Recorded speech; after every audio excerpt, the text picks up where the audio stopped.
Welcome back to RDG. I have got another how-to video for you, and it's how to rebuild one of these, a Quadrajet. Follow along.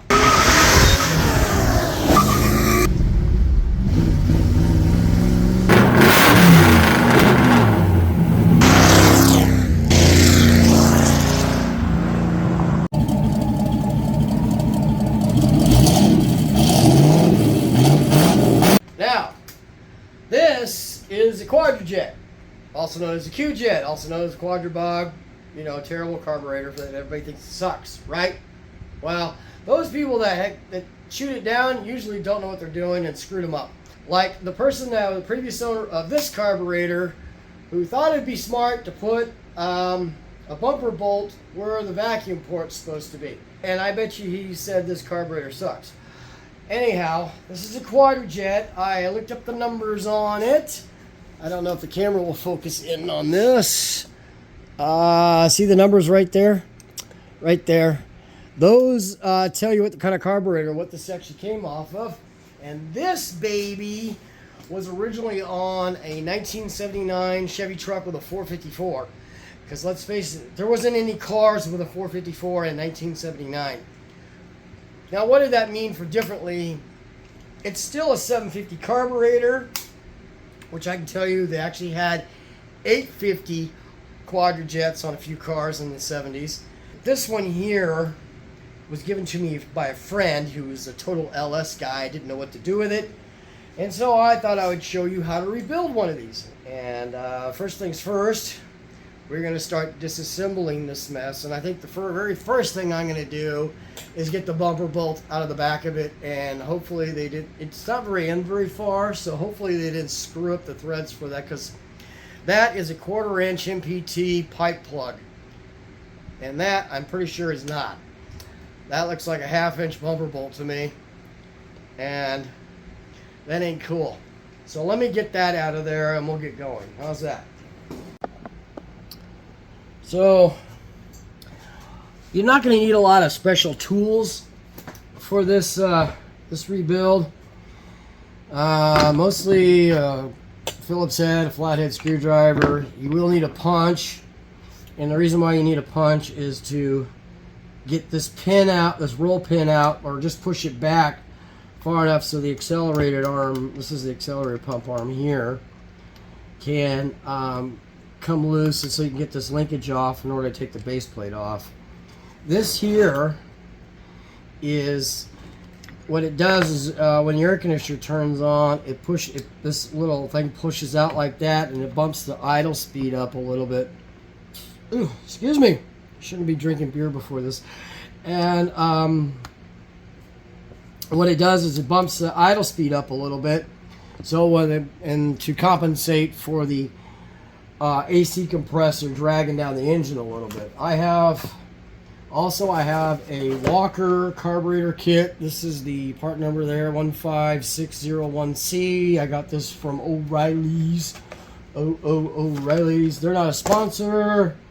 They're just a auto parts store that I have some friends that work at, and they're local. They're like 2 blocks from my house, so they get used a lot. Other things, I have a can of brake clean. This one's only about half full, so I'll probably end up using another one. You can use carburetor cleaner. I use brake clean. If you're going to use this stuff, just be aware that you don't want to be spraying it towards your car with nice paint job on it, because it'll melt the paint off your car. Carburetor cleaner may or may not, I don't know. But either way, it's just so you can get this thing a little cleaner. I have, this is basically your $2, well, it used to be $2 drain pan that I'm going to throw all the parts into as I go. And then we'll just start disassembling this thing. And it does look like, there's some signs that somebody's been into this a little bit. I can see like one of the hairpins that holds the linkage on is missing. Over here on this side, this is part of your choke, and this is like it's a choke stove. You see how this has this pipe fitting here? It's almost like an AN fitting. And that would be from a heat riser tube coming off the exhaust manifold up to here, and then there's a spring in here that expands. and it opens the choke up, right? See how the choke is closed here. And this is a vacuum operated choke pull off, like that. Now you can see, now there's a vacuum line that comes off the bottom here, it goes up to here, and we'll deal with that in a minute. I'll show you how to test it. So what you do is, it's really simple, is that you have the vacuum line off, right, which I haven't done yet, and you push this down, and there's a diaphragm in here, so don't be getting all aggressive with it, and you put your finger over the vacuum hole here, and if it holds vacuum and just stays there until you release your finger and it comes back like that, the choke pull off is still good. And I think that's the first thing I'm going to take off of this, and I'm just going to be tossing parts into my bucket here. Now, some people have mentioned that if you haven't done a lot of this before, a lot of carburetors before, and you're not sure what's what, use your cell phone. Take a bunch of pictures to keep track of how everything goes back together. I've been rebuilding carburetors for a very, very long time. So here's the test you have. So you push this in, all right? Put your finger over that. See how it's holding the vacuum, and you let go of it, and so that works. This one looks newer than the rest of the carburetor, so sometime in the life it was probably replaced. Next over here, I'm going to remove the AC bump up. Whatever the official name for this thing is, I don't know. I don't remember what they were called. Anyway, just take that off. It's just two screws holding that on. And this comes right off. These either work or they don't. They're like a little electric servo that goes in there and whatever. The next thing I'm going to do is I got one of my pin punches here for my assortment of punches. Here's my assortment of punches in this neat little wooden thing. This belonged to my father, and probably belonged to his father before that. Nobody makes. You ever notice how nobody ever makes stuff like this anymore? I mean, somebody spent the time to mill. Here's the lid for it. All right, isn't that cool? Nobody does this anymore. Everything's made out of plastic. It breaks in a couple of years. So this is probably was made in the 40s or 50s. These punches are probably, I don't know, probably back when the 55 Chevy was coming out is when they were made. So what we do to get this off, this is your accelerator pump arm, as you can see right now, because that's what it does there. You see the shaft that goes down, and there's a little round area, a cylinder inside of here, and there's a diaphragm and a spring on the bottom, on the other side of the shaft. See how the spring returns it back up? And the diaphragm that's around it presents an airtight seal as it pushes down, and it shoves fuel out to through your accelerator pump nozzle, which is inside here. And on old carburetors that have never been rebuilt, this could be a problem with today's ethanol-laden gasolines and all the other crap that they stick in gasoline now. As the rubber diaphragm on this is not really conducive for that. All carburetor kits made now have parts that are made to handle today's ethanol fuel, so don't worry about it. If you live in an area where you can't exactly get non-ethanol gas, because there are states out there you can't. See how I just punched it back and released the pin? Now I'm not going to try to pull the pin out. I just leave it back here. It won't go anywhere.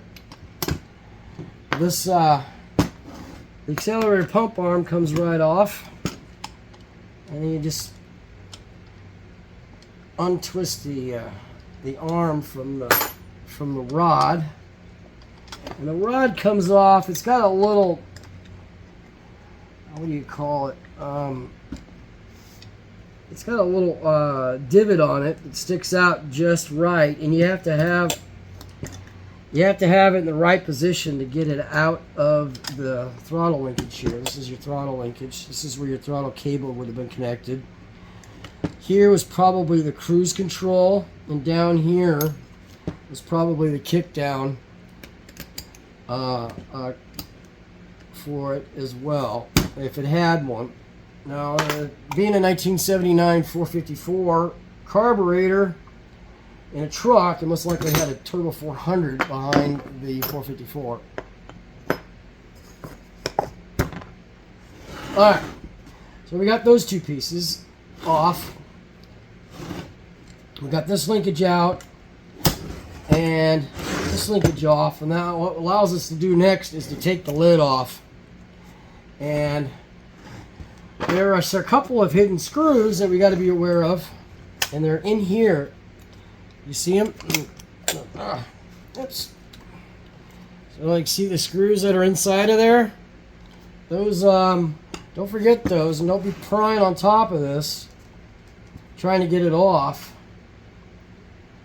If your hose here is really old and brittle, just replace it. It's just a piece of vacuum line. So I am going to do one thing first. Before I remove the lid, the top of the carburetor off, I'm going to take out the rear metering rods. And you need a slightly smaller screwdriver for that. So this baby here is too big, so I got a smaller one here. And this is the screw right here that you're going to take out. Okay. Sometimes they're a little bit difficult to get going, especially if they've never been apart before.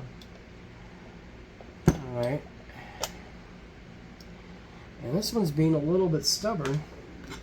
So this arm slides over the top of this right here. And we're going to give it a little bit of a pry. There we go. See how it comes up? And watch this. As you pull this up, these are your two metering rods. And those, see how thick that is down there? That was one leaned out carburetor. If it's really, really thin here, you know, let me show you. See, like this punch thin means the carburetor is metered pretty rich. Unless these have enormous jets in them, this carburetor has been gotten into and it's been leaned out. Not sure.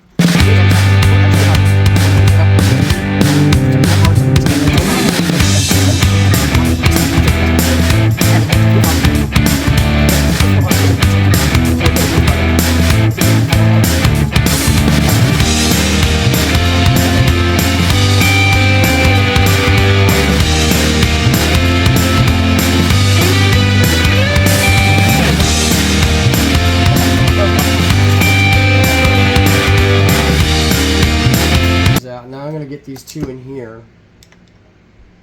I've known a couple of people that forgot the screws in here, tried to pry the lid off, and ended up breaking the lid. Just remember that these carburetors are made out. This main body is all. This is all pot metal. It is not made out of a strong steel or billet aluminum. So you got to be careful with it and not get nutty. Now what I'm doing here is I'm kind of holding the choke open, which now the screw is kind of, the screw I took out, there we go. And a needle nose, set of needle nose pliers comes in handy for getting these little screws out and stuff. See? Yeah. Oops. Oh, that was a good shot. Leave that is all of them. And I just pry up a little bit here. See how it just popped right up? Like so.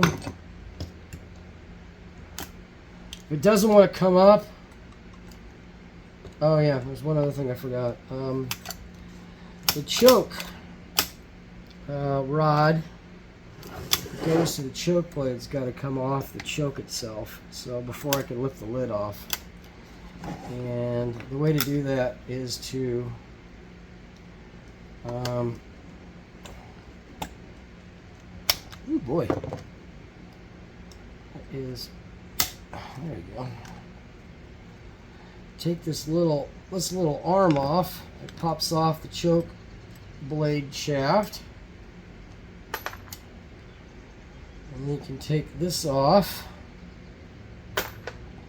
And now you can lift the lid off.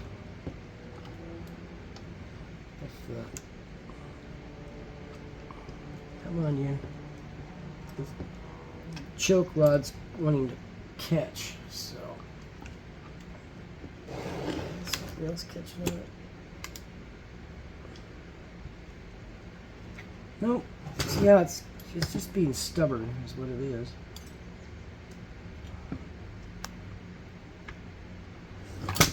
There we go.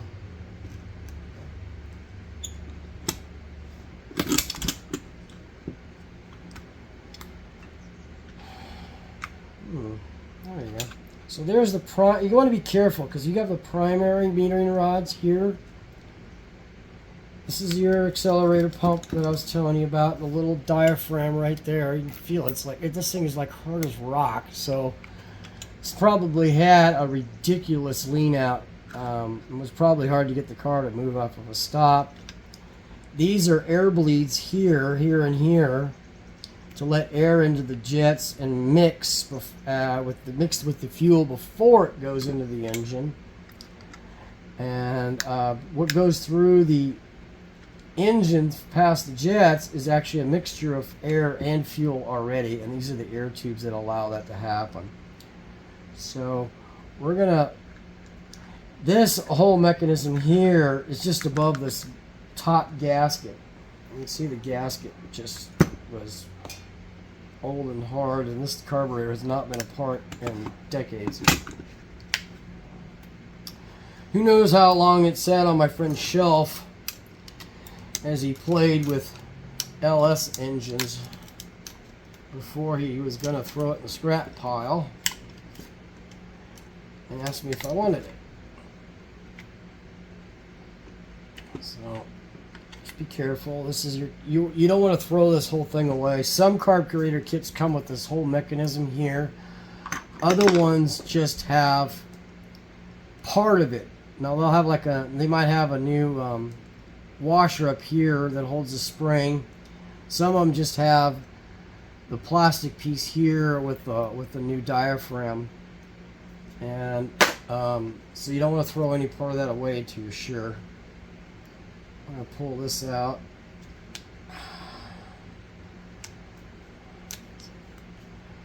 We're just going to break apart the gasket to get it out. You can see the metering rods here. These are the primary metering rods, and they just kind of dangle. This is a needle and seat here, or part of it. The other part of it's still in the carburetor. That's garbage over there. We're not going to throw any of this away. We're going to get new pieces for this, but we're going to keep that for right now. And this is the lid. I don't remove the choke blade. There's no point. Here we have the main body. Here's the spring I was telling you about underneath the accelerator pump. Hang on to that. I don't know if it comes with one. And then this here is a plug. It's plastic. Now if you have a newer carburetor, this body here, this is where the mixture control solenoid would sit. This carburetor does not have that, so it must have been a 49 state, a non-ECM controlled carburetor. 1979 was kind of a transition year. Some vehicles had a mixture control solenoid as part of the emissions. It was the first ECMs to be in the engine. The only thing they really controlled was the mixture control solenoid and timing. If you have one of those, they're not so much fun to work with, but Well, if you had a 1979 was a kind of a crossover year. So my father had when I was a kid, my father had a 79 Fleetwood that had a 7-liter V8. It had a Quadrajet on it, but it had a computer and a computer on it, the ECM or ECU or whatever you want to call it, and it controlled the mixture control solenoid in his carburetor. It had basically, you can always tell a Quadrajet because it'll have a plug on the lid of the carburetor. Here's the top of the carburetor that have it. So it would have if it was an ECM mixture control solenoid carburetor, there would be a plug here with a doohickey going down inside there, and all it does is go up and down. Here's the float. When you pull it out, you'll see this is part of your needle and seat. This is the needle part of the seat dangling. It's got a little wire that it hooks, that it hangs by. And before we go putting this all back together, we're going to make sure that this float still floats. So we'll check that. This is just a cover that goes over the top of the needle and seat and float. It kind of holds everything together. We're not going to take that out. Oops. Now there's another spring in here you got to be aware of. It's right here. All right, see that? And be really careful because besides dirt falling in your hand, there's supposed to be a check ball down in there. Let me turn this here. This is your seat, part of your needle and seat, this piece here. You need a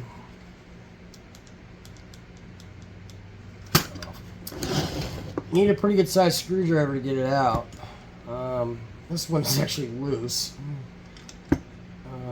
You get a new one in the kit, and it also has a little gasket underneath of it, like that. See how dirty this is inside? So this sat for a long time. There's a lot of dirt in there. Down in there are your primary jets, there and there. These, your secondary jets are inside of here. They're kind of just drilled, and there's a couple more pieces we need to get out. One is right here. See that right there? There's a flathead screw there. Need to get that out.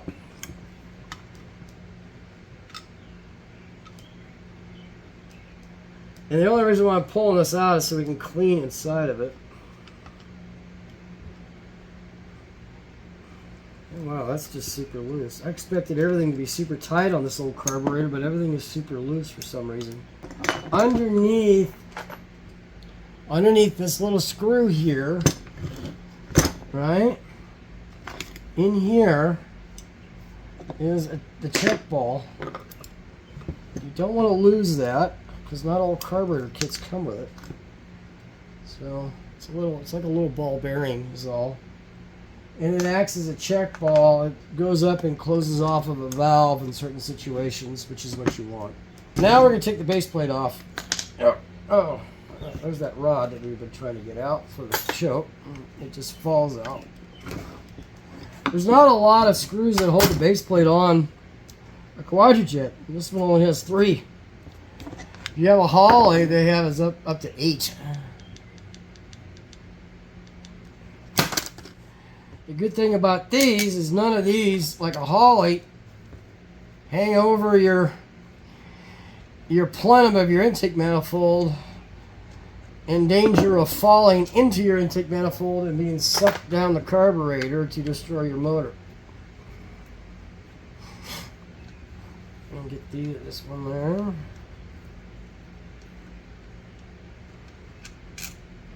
Now I'm not going to take every single last thing off of this. And your base plate should come right off. There is a very thick base plate gasket here. Look at this. You want to take it off, but you don't want to discard it just yet. And I'm going to try to get it off in one piece here, so I'm going to be a little bit careful. I've had issues where the carburetor kit didn't come with the new one, That was correct. So I saved this until I can match it up with the new one. A piece here came off. There you go. So what I'm going to look at here, see how this is all filthy, because it's these sit, right? They stick through the bottom of the base plate, right there. And what they have in them, turn this off so you can see it. Now, if you ever wonder why your Quadrajet is just running ridiculously rich and you only get like 6 miles per gallon with it, this might be the reason why. And more often than not, it is. On the bottom of these are what they call well plugs. See, it's an aluminum plug stuck into the bottom of the main body here. Well, they're right underneath the jets. And these are aluminum.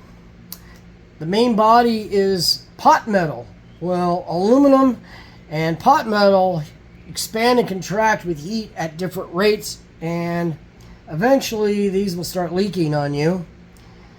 And as much as there's like, either this guy was backfiring the snot out of this or fuel was going down through here.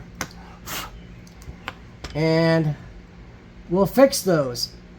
And the easiest way to fix those is just to JB weld it all the way up around in here. Just lather up some JB weld and fill in around these well plugs, so it doesn't leak anymore. I often do these too as well, just so I don't have problems. Those are 2 more aluminum plugs, and they are below the secondary jet holes in your carburetor. And you don't want all this leaking directly into your intake manifold. I mean, it's nice when it's 20 below zero out and your car starts right up and runs, even without the choke functioning correctly. But getting 6 miles per gallon out of your Quadrajet is not ideal. The other thing we got to take off is the fuel inlet here. As you can see, it says filter right there. And is this going to be big enough? Yeah. And there we go. Give it a little bit of a smack. There's normally a spring-loaded paper element filter in here. At least they're supposed to be. So, I never know. I find all kinds of stuff in here. I find mice. I find no filter at all. Yeah, there's no filter in here at all. So I'll have to go get one when we put this back together. And I'm going to leave the choke stove on. It really doesn't do anything to help clean the carburetor. And it's just one more thing I got to take off to put it back on. So, and the spring in it still works. You can see how the spring is in here. Like, it still works. And I'm going to go ahead and start cleaning this mess up. And then start putting this back together. And then I'm going to open up this carburetor kit. Put that in there. And see what this one came with. This was 27 bucks. Like I said, I got it from O'Reilly's. Now, take a look at what you got. Alright. Some of this stuff, once you cut open the plastic covering, you can't return it. It says, breaking this seal prohibits the return or credit of this carburetor kit. Well, I'm going to risk it.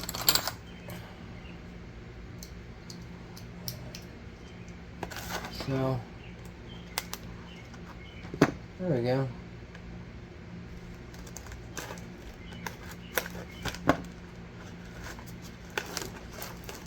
Now, like you're saying, why don't you just go out and buy a new Quadrajet? Well, have you priced Quadrajets lately? Have you priced carburetors in general? They're like 400 bucks. Quadrajets are like $450. Here's that base plate gasket I was telling you about. This one that goes underneath your carburetor on your intake manifold, and it seems like there's pieces in here that are falling out. And then you also get a thin one for certain applications. Most of the carburetor kits, most carbs have Quadrajets on stock stuff have these big thick gaskets, like a 1/4 inch thick. So, alright. Didn't have much else in here. It's got the top gasket. There's 2 different versions of the top gasket in here. See? You have to be sure which one is yours. That's why you keep your old gaskets, to make sure that what you have. See how they... I can see right away that these holes and these holes here with my thumb and my index finger are completely different. So this is why you want to hang on to this. And then the most useless gasket ever known to man, the one that goes between the air cleaner and the top of the carburetor. I have no idea why they even bother with those, but hey. Alright, there's a new check ball, which is nice. New needle and seat with gaskets, so we have to reuse that little hanger that I was telling you about. Seems like the only thing you get with this one here, as for the accelerator pump, is the diaphragm. See how it's blue? And it has a little spring in it that goes in it to kind of keep it pushed out. So we'll put all that in. And there's the E-clip that we were missing, which is also, see the tiny little E-clip. Then we have the little Jesus clip here that looks like a tiny little hairpin, and a few other these are clips as well. Okay, so we got the carburetor all apart. Now it's time to clean it, and I use brake clean on it. Now if you look inside here, can you see inside there? It is just dirty from sitting around. There's not really any muck or gum or disgusting crap in here. It's just, this whole carburetor is just dirty from being used and just sitting. That's just, you know, like, that's just regular dirt there. It's really old. It's starting to petrify, but hey, see, it comes off. So what I use is just this. You know, this is cheap Walmart brake clean. And what I also use is another cheap Walmart thing. See, I got this cheap old toothbrush here. You buy them in a pack of like 10 for like $4. And spray them back and spray me in the face. So I get everything, I'm going to just soak everything down and start cleaning.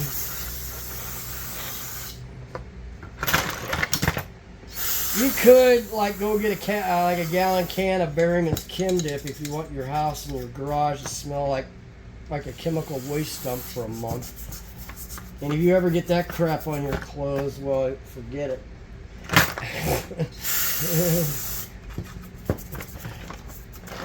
Yeah, it's working. You might as well burn the clothes. And back when I used to just rebuild carburetors, you know, I had 4 sets of clothes that I would wear for rebuilding carburetors. Pants, t-shirts, a couple of sweatshirts. And no matter how much I washed them, I couldn't get the smell out of them. It was like horrid. It really did smell like I was a victim of a chemical plant explosion. It was bad. So I'm just going to start soaking down the rest of this carburetor and the pieces in here. Get sprayed in the back of the face. Good thing I'm wearing my glasses, otherwise I'd have to get my safety glasses on here. Or I'd... If you ever had brake clean spray back in your eyes, it's not fun. It won't kill you, but it won't blind you permanently, but it's not a good thing. I don't recommend it. Let's not make a TikTok challenge out of spraying this crap in your face, okay?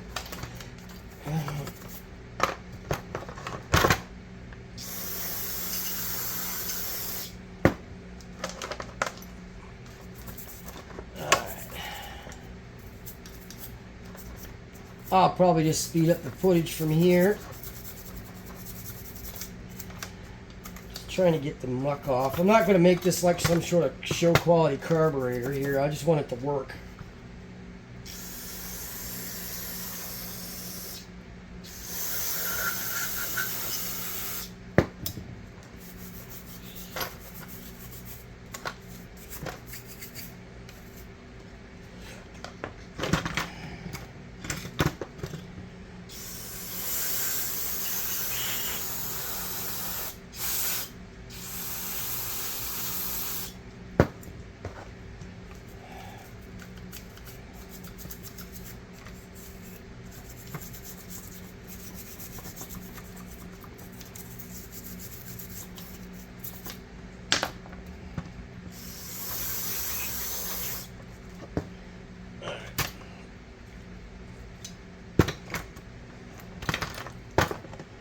The next thing I'm going to do is blow out every single hole I can find in this main body, and start.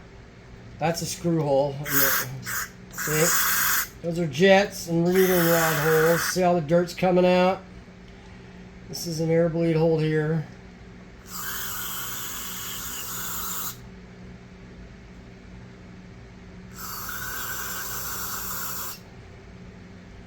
Down in there.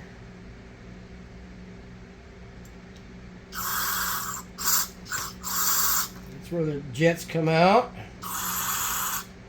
You want all these tiny little holes that you can find cleaned out and blown out.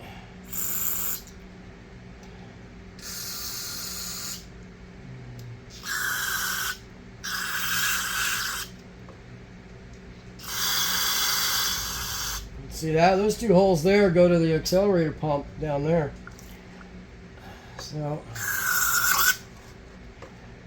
there's an air bleed that fell off one of these tubes, emulsion tubes, I think they call them. You want to blow those out.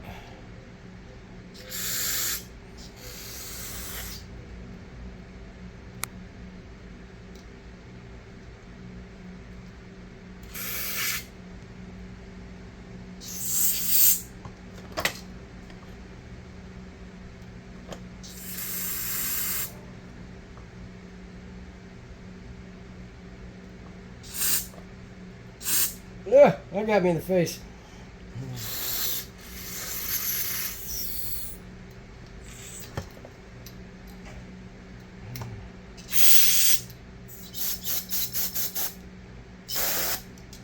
Into that $3 can. Here's two emulsion air bleeds right there and there. You want to make sure those are clean. That's a place where dirt builds up, and that's part of your idle circuit.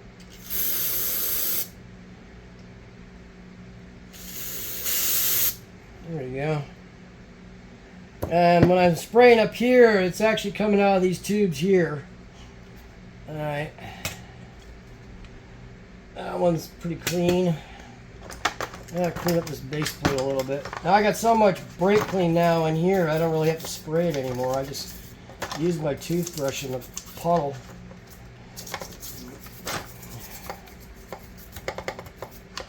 I forgot to take the idle mixture screws out. You can tell this is like from the late 70s because they chiseled the bottom off the base plate here in order to get to the idle mixture screws, because normally when these came out of the factory they had aluminum plugs in here, so you couldn't readjust them. So I got this tool here. You used to be able to find these at all the parts stores. I don't know if anymore because people have gone away from it. It came with a bunch of different bits for different styles, and I don't know what happened to the other bits. There's like another 2 bits I think that went with this, but this is what the one we need is like this. See how it's got that? Fits the screws perfectly, and it's flexible, so when you're working on the car it'll turn. So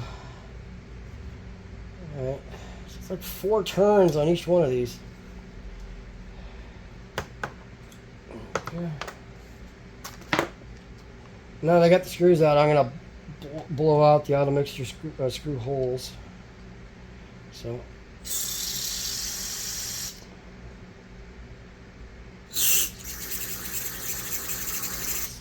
And black muck came out of that one.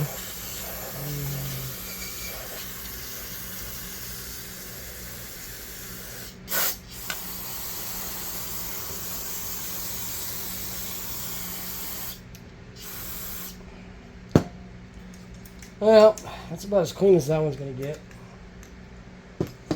Normally I blow them off with air, but it's so hot out they'll be dry in 3 minutes anyways by the time my compressor warms up.